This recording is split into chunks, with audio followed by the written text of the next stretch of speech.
Well, God bless Texas. Looks like we're going to have some sort of confrontation between the United States of America and the great state of Texas. Texas, I stand with you. If you don't have one, you need to get you a little booklet. You can get this. I got this from Hillsdale College. It's a Declaration of Independence and the Constitution of the United States. Very small book. It just gives you a big, quick overlay of what the Constitution's about. Never thought people should be carrying these around until we've got these feckless, unelected bureaucrats running our country. Okay, so what's going on with that today? I've got something here I want to share with you very quickly about what's going on with Texas and the razor wire. Biden tells them that they've got till, I don't know if it's today or tomorrow. I've heard two different stories. I think it's tomorrow, but they've got a short period of time to start taking it down. The Texas governor says, I'm not taking it down. We could see some fireworks on the border of Texas and Mexico very soon, and I don't wish that to happen by any means. Texas Attorney General Ken Paxton has accused, now get this, has accused the Biden administration of partnering with the cartels in a pay-per-person scheme to get people across the southern border. Those are some strong words. God bless Texas. Senator Mike Johnson. President Biden's decision to place a pause, which he just did today, a pause on natural gas export terminals is outrageous. By bending the knee to climate activists, the president is empowering Russia, who is our sworn enemy, obviously. They're the worst country that's ever lived. Weakening U.S. energy security and forcing Europe's reliance on dirty Russian exports. Interesting. Many people think that is just a payback to Texas because Texas is a leader in export of gas. Probably is. That's generally the way Democrats and socialists do. They try to put people in prison for disagreeing with them. They try to stop free speech, and they try to demand things that aren't legal to do. I believe in the 10th Amendment. I believe in states' rights. I believe Texas. I firmly believe that Texas has the right to do this. Now, I know there'll be people on the other side say no, but I firmly believe it. Biden has threatened to maybe, I can see him threatening, or I can see him trying to federalize troops to go down there. And if that happens, we could be very close to seeing shots fired and everything else. I hope to God that does not happen. I hope it does not happen. I'm hearing that not only are state patrolmen from Florida and other states on their way to Texas to help out there, but militia groups are heading there. This could become a very volatile situation very quickly, and I certainly do not want that. The federal government is out of control.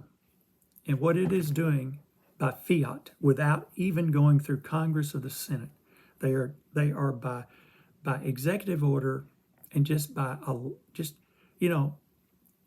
the other day Biden forgave some more loans, student loans that he wasn't supposed to be able to do. Now he's trying to allow more illegal immigrants to cross. Look.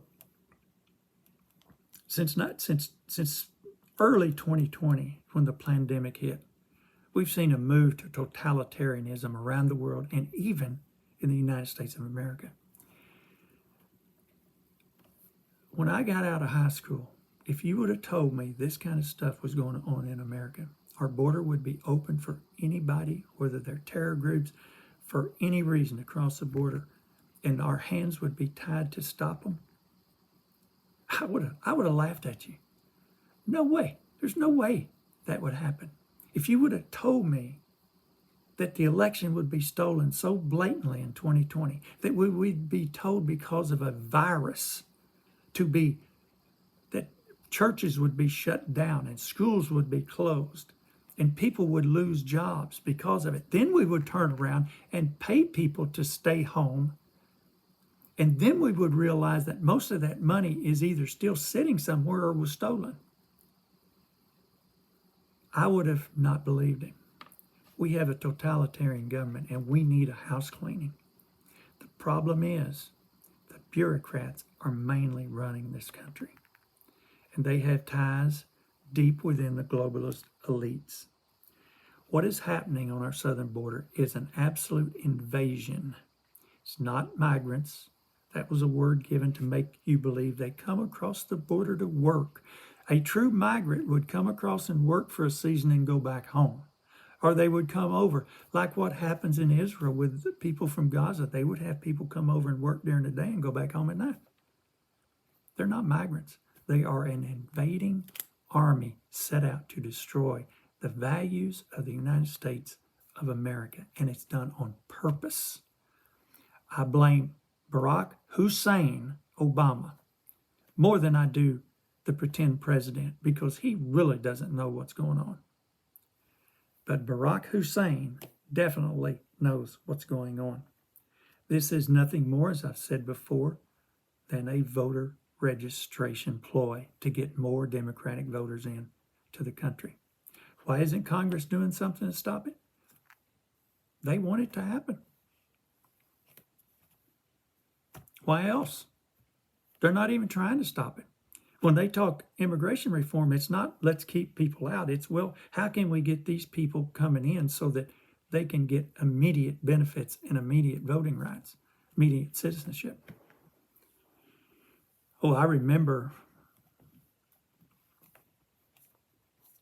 some Republicans back a few years ago. Marco Rubio was one of them. Lindsey Graham was another one. They wanted to pardon several million illegals that were in the country. And it's the same old crowd that wants to do it again.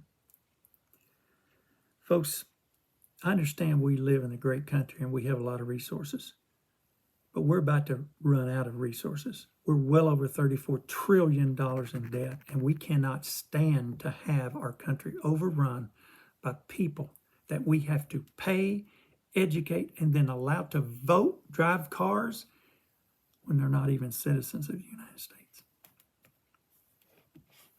This border issue will destroy this republic that we have if we don't get it stopped. We have to change presidents. We have to change people in Congress so that they are more in tune to what the people, the common, ordinary, working class people in this country, of which I'm proud to have been a part of. Well, we need to pray about it because I'm really worried about what might happen with this. This has been a little disjointed, but I've just got thoughts going in my head, and I'm trying to be careful what I say. But somehow or another, we have got to stop this. And somehow or another, we got to get a handle on our debt and stop spending foreign money, throwing it down a rat hole, and we got to stop this invasion. There will be more than one terrorist attack before the election. I'm sure that it's going to happen because it'll play right into the globalist and the socialist Democrats, to be quite honest. Pray. We don't want to see a civil war. We do not want to see a civil war.